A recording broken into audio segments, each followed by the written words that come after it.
In June 2026, only 5 European bison were brought to the north of England. Nobody expected that to be enough to begin changing an entire forest.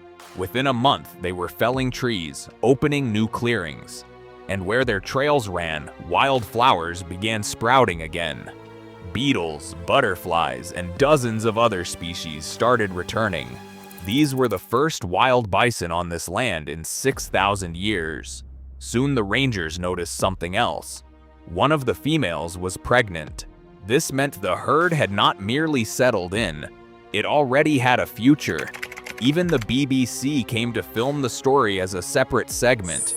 But the most important question was a different one. How can just 5 bison change an entire forest? To understand why a bison exists at all today, you have to go back to one of the most dramatic species rescues in history. By 1927, hunting and 2 world wars had reduced the entire global population to 54 individuals in zoos. Only 12 of those were capable of breeding. The last wild bison in the Caucasus was killed in 1927, in the Bialowieza forest a year earlier. A species that had lived on the continent for hundreds of thousands of years ceased to exist in the wild within a few decades. That it did not disappear entirely is owed to a handful of zoologists who launched a captive breeding program at a moment when it seemed hopeless. They worked with the gene pool of 12 animals and with all the risks that implies: inbreeding, disease, degeneration. The program ran for decades. The first bison were returned to Bialowieza only in 1952. From there, gradually to other forests in Poland, Romania, Lithuania, Germany. Each new herd was an experiment. Would they survive? Could they reproduce? Would the landscape accept them after they had been absent for generations? Every bison on the planet today descends from that dozen. Until 2022, Britain had played no part in this process whatsoever. Then one forest in Kent changed everything. West Blean and Thorndon Woods near Canterbury is one of the largest ancient woodland sites in southern England. 500 hectares of oaks, elms, and dense undergrowth. And at the same time, a place with a problem that neither foresters nor volunteers with chainsaws can solve. The forest is dying from its own density. In the United Kingdom, species loss is occurring at the highest rate in millennia, according to the State of Nature report, the largest regular survey of the condition of British nature. One of the primary factors is the absence of natural woodland management. Without large animals to thin the tree cover, the understory closes in. Light no longer reaches the ground, and entire classes of plants and insects gradually disappear. Volunteers with chainsaws and foresters with machinery do part of this work, but they are expensive, limited in scale, and cannot replicate the complexity of a natural process. Blean wood illustrates this problem in concrete figures. Despite being an officially protected site under active management, its biodiversity had continued to decline for decades. Kent Wildlife Trust and Wildwood Trust decided to try something different. Their idea was simple to state and difficult to execute. Return to the forest the animal that had naturally performed this work before people destroyed it. Preparation took 3 years. Funding, over £1.5 million from players of the People's Postcode Lottery. The license to keep bison had to be negotiated separately. Under British law, these animals fall into the same category as lions and crocodiles, so each bureaucratic step required additional justification. The woodland was divided into 5 sections with specially built tunnels beneath public paths so the animals could move between them freely. More than 1,200 people applied for 2 bison ranger positions. Among those selected were Donovan Wright, a former ranger in South Africa, and Tom Gibbs, a conservation specialist from Hertfordshire. Both agreed it was the most unusual job they had ever been offered, and that they still could not fully comprehend what exactly was happening. On 18th July 2022, at 6:30 in the morning, on the hottest day in British meteorological history, temperatures that day exceeded 40 degrees, the gates of the enclosure in Blean Wood opened for the first time. The matriarch stepped out first and disappeared unhurriedly between the trees. Behind her, 2 younger animals. It was the first moment a bison had set foot on British soil in 6,000 years. What bison do to a forest became apparent very quickly. The first change rangers recorded was standing dead trees. A bison strips bark differently from a deer browsing young shoots. It presses against a trunk and peels it away in long strips, exposing the wood across several meters of height. The tree gradually dies but does not fall. It stands for years, and this state is critical for several dozen species that need precisely this kind of dead wood. Bats settle in the cracks, woodpeckers excavate nests, rare beetles lay eggs beneath the loosened bark.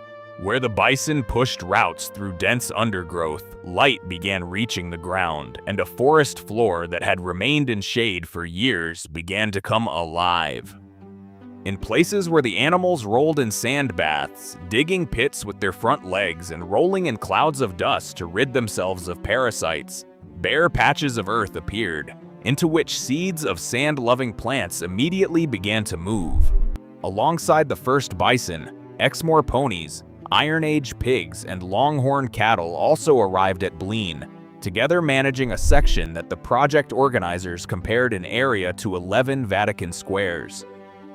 But the monitoring program, one of the most extensive among comparable projects in Britain, divided the 500 hectares from the start into 3 separate zones, with bison, with ponies and cattle, and a control area with no large animals at all. This comparison made it possible to separate the effect of bison from the general effect of any large grazing animal. The results of the first year were cautious but concrete. A baseline survey conducted before the animals were introduced recorded 178 species of spider, potentially making Blean one of the most significant woodland spider assemblages in Britain. Among them was the critically rare Pistius truncatus and Walconaria metrata, a genus of dwarf spiders not recorded in Britain since 2004. A single specimen of Disolocus nevarorostris was also found, a rare fungus weevil not seen in the country since 1988. None of these animals had been introduced or translocated. They either arrived on their own or were discovered because systematic monitoring was being conducted for the first time. Butterfly counts were 4 times higher in the pony and cattle zones compared to the control area. The bison zones did not produce the same jump, but there the seasonal increase in butterfly numbers was moving faster than anywhere else. This suggested that bison change a forest more slowly, but more deeply. The study is scheduled to run until 2050, and the scientists are consciously not rushing to conclusions. The reason for this lag is not that bison do less. They do something different. Ponies and cattle immediately open clearings by grazing vegetation down to the ground, and butterflies respond quickly because they need flowering plants in open areas. Bison, by contrast, work inside the forest, stripping bark where a horse cannot pass, and digging dust baths beneath the forest canopy where there has never been open ground before. These changes are not visible immediately. They accumulate in layers. First a dead tree, then a beetle in the dead tree, then a bird that arrives for the beetle, then a seed the bird carries in. Ecologists call this a trophic cascade. One action triggers a chain that does not stop. And the longer a bison lives on a site, the more such chains it sets running in parallel. They begin to intersect and amplify one another. This is why the study runs to 2050, not because scientists distrust the early results, but because the most interesting things will happen when all those chains converge. Other things were happening at the same time. Lagria atripes, a beetle declared extinct in Britain, was recorded several times in the bison zone. Sightings of dormice, smooth snakes, and common lizards increased.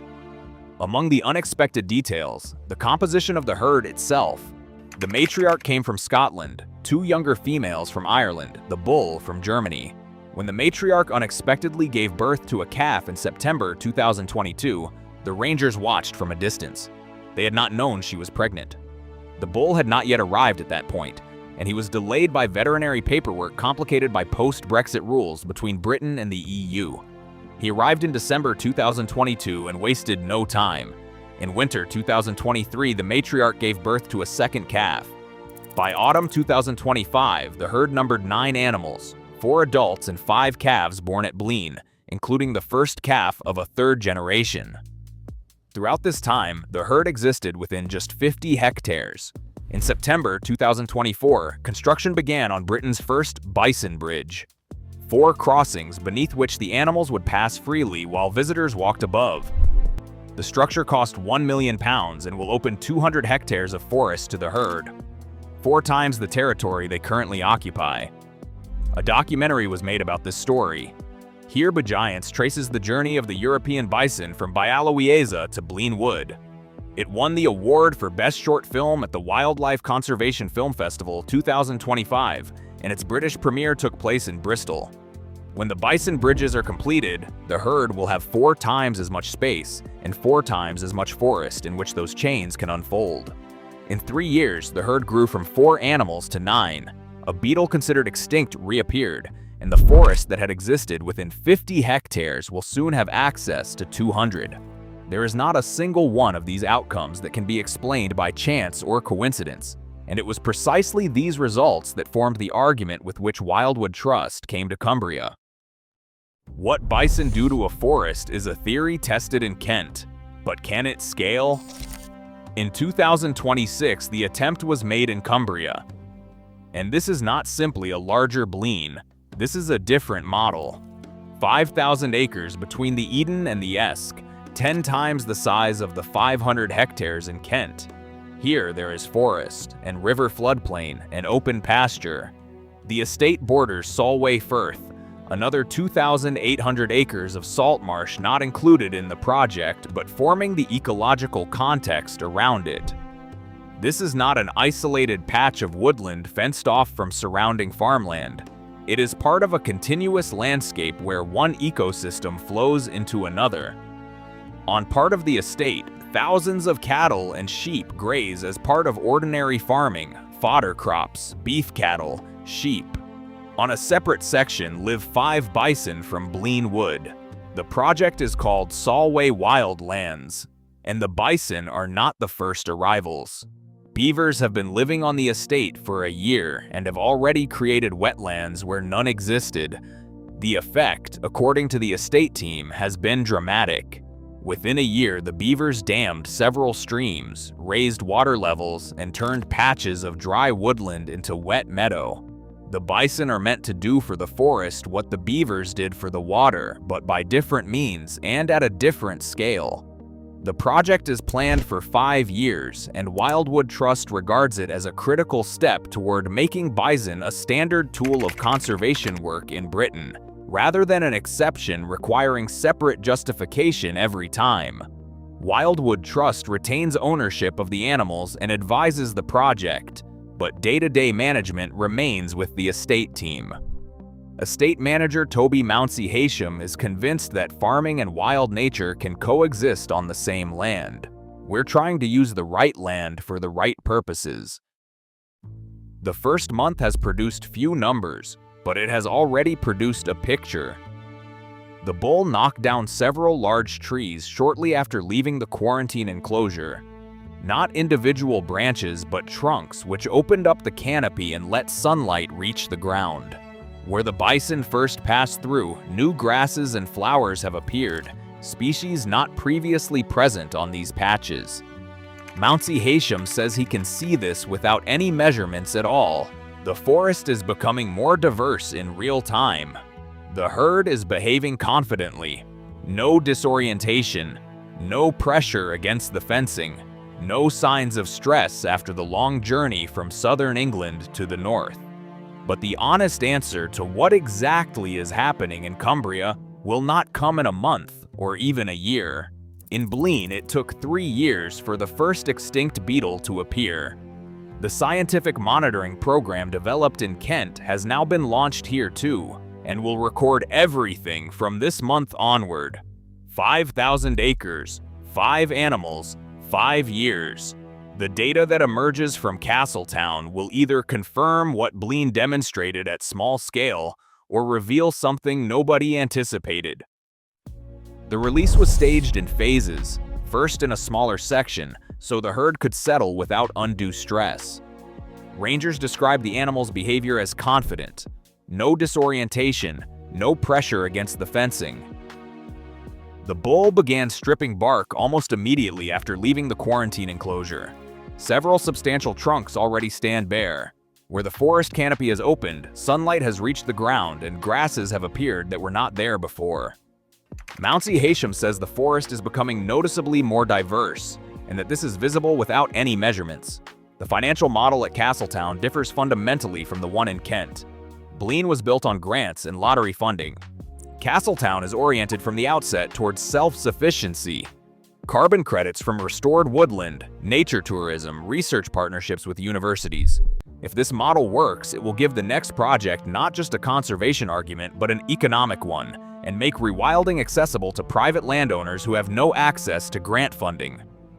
In legal terms, bison in Britain still fall under the Dangerous Wild Animals Act, 1976, the same legislation that governs the keeping of lions and crocodiles. Wildlife trusts are campaigning for a separate kept wild status for large herbivores in natural enclosures, which would significantly simplify the launch of new projects. Until that change comes, each new estate must run the same bureaucratic obstacle course from scratch. But Castletown is not the first experiment in returning large animals to British land. 20 years before it, a farm in Sussex had already tried something similar, and without any bison. In 1999, farmer Charlie Burrell did the accounting. £1.5 million of debt. For 17 years, he had tried to squeeze some profit from 3,500 acres of clay. The soil was exhausted, yields were falling, subsidies were not enough. Together with his wife, Isabella Tree, they decided to stop and see what would happen if human management were removed. They took down the fences between fields, released longhorn cattle, Exmoor ponies, Tamworth pigs, and deer as proxies for the large herbivores that had once shaped the British landscape. And waited. The first few years, nothing particularly notable happened. Then thorny scrub began to appear. Then rare butterflies. Then nightingales, turtle doves, purple emperor butterflies. The 20-year ecological review of Knepp Estate, published in 2025, recorded an 870% increase in dragonfly and damselfly numbers compared to 2005, and a 110% increase in butterfly diversity. Turtle doves, a species that had lost 98% of its British population since 1994, grew on the estate from 2 singing males in 2008 to 22 in 2024. Isabella Tree described it roughly as follows. 20 years ago, they had exhausted and dysfunctional land, and today they have one of the most important centers of biodiversity in the country, and yet Knepp still has no bison. Isabella Tree included them in her list of desired species back in 2012. 14 years later, they are still not there. Legal and logistical obstacles have made it a task for the future. Knepp has shown plainly what can be achieved in 20 years without bison. But there are things cattle, ponies, and pigs physically cannot do. Strip bark from a large oak, dig a dust bath and return to it for years, push a corridor through dense understory where there is no gap at all. The question is, what would happen if you did the same thing, but with bison? The answer is in Kent. Blean gave it in 3 years. Castletown will give it over the next 5. From 2022 to 2026, Britain went from 0 to 2 free-ranging herds 500 kilometers apart. From 12 animals in zoos in 1927 to 7,000 in the wild today. From a bankrupt farm in Sussex that over 20 years without bison became one of Britain's most important natural sites, to 2 bison herds at opposite ends of England. In 3 years in Kent, 4 calves were born, a beetle considered extinct returned, and one of the richest spider assemblages in the country was discovered. None of this happened because someone planted the right plants or installed artificial nest boxes. It happened because an animal simply lived and behaved as its species had behaved for millions of years. Stripping bark, digging pits, pushing corridors, leaving dung. That same mechanism is now running in Cumbria. 5 animals on 5,000 acres between the Eden and the Esk. The bull has already felled the first trees. A female is carrying the first Cumbrian calf. The scientific monitoring program developed at Blean is recording everything that happens next, and the data from Castletown will become the argument for a 3rd project, a 4th, a 5th.